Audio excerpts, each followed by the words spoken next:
أعوذ بالله من الشيطان الرجيم. بسم الله الرحمن الرحيم. وننزل من القرآن ما هو شفاء ورحمة للمؤمنين ولا يزيد الظالمين إلا خسارا. প্রিয় ভিউয়ার্স, আসসালামু আলাইকুম ওয়া রাহমাতুল্লাহি ওয়া বারাকাতুহু। আশা করি সকলে ভালো আছেন। সকলে যেন ভালো সুস্থ থাকেন এই দোয়া প্রত্যাশা করি। প্রিয় ভিউয়ার্স, আজকে আরেকটি আমল নিয়ে এসেছি আপনাদের জন্য। সেটা হচ্ছে ঋণ পরিশোধ করার তদবির বা আমল। আমলের দিকে যাওয়ার আগে সবার প্রতি রিকোয়েস্ট করতেছি, যারা আমার এই ফেসবুক পেজ এবং ইউটিউব চ্যানেল দেখেন জিন জাদুর কেয়ার সেন্টার নামক, বেশি বেশি লাইক, কমেন্ট, শেয়ার করবেন, সাবস্ক্রাইব করবেন। ভিডিওটি অন্যের কাছে পৌঁছিয়ে দিবেন শেয়ারের মাধ্যমে। অন্য কেউ যদি এই ভিডিও দেখার মাধ্যমে আমলটি করে উপকৃত হয়, আপনার জন্য দোয়া করবে। আপনি একজন সওয়াবের ভাগীদার হবেন। ওখান থেকে একটা সাদগায়ে জারিয়া হিসেবে একটা সওয়াব পাবেন। তো প্রিয় ভিউয়ার্স, আজ যারা জিন জাদুর সমস্যায় জর্জরিত, কঠিন জিন্নাতের আক্রান্তে আছেন, বিভিন্ন মুদাব্বিরের কাছে যে সুস্থ হইতেছেন না, তারা আমাদের সাথে যোগাযোগ করবেন।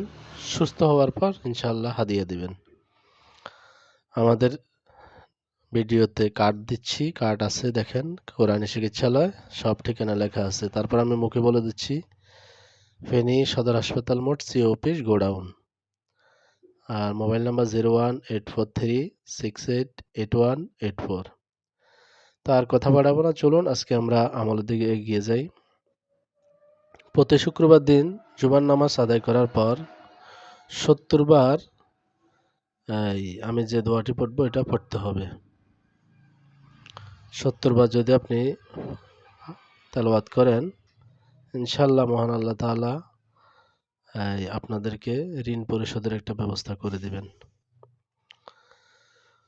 দোয়াটি হচ্ছে, আমি পড়তেছি, আউযু বিল্লাহি মিনাশ শাইতানির রাজিম, বিসমিল্লাহির রহমানির রহিম।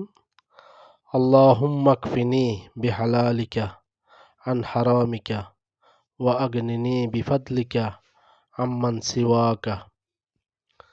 প্রিয় ভিউয়ার্স, আমি আবার তেলাওয়াত করতেছি, বারবার শুনেন। যারা এটা লিখবেন, এই ভিডিওটি আটকিয়ে লিখতে পারেন। আমি আবার তেলাওয়াত করতেছি। আল্লাহুম্মা কফিনি বিহালালিকা আন হারামিকা ওয়া আগনিনি বিফাদলিকা আম্মান সিওয়াক। আল্লাহুম্মা কফিনি বিহালালিকা আন হারামিকা ওয়া আগনিনি বিফাদলিকা আম্মান সিওয়াক। এভাবে আপনারা 70 বার পড়বেন প্রত্যেক দিন জুমার নামাজ শেষে। ইনশাআল্লাহ মহান আল্লাহ তাআলা আপনাদের যত ঋণ আছে পরিশোধের একটা পথ খুলে দিবেন, সহজ করে দিবেন কাজটা। আল্লাহ তাআলার উপর আস্থা, বিশ্বাস, ইখলাসের সহিত, পূর্ণ আস্থার সহিত যদি আমলটি করেন, জারি রাখেন, ইনশাআল্লাহ মহান আল্লাহ তাআলার কাছে আমি আশাবাদী, উনি আপনার জন্য ঋণ পরিশোধের পথ সুগম করে দিবেন, সহজ করে দিবেন, একটা ব্যবস্থা করে দিবেন। তো আজকে আর কথা বাড়াবো না, সকলের সুস্বাস্থ্য ও দীর্ঘ আয়ু কামনা করে আজকের ভিডিও এখানে শেষ করছি। আসসালামু আলাইকুম ওয়া রাহমাতুল্লাহি ওয়া বারাকাতুহু।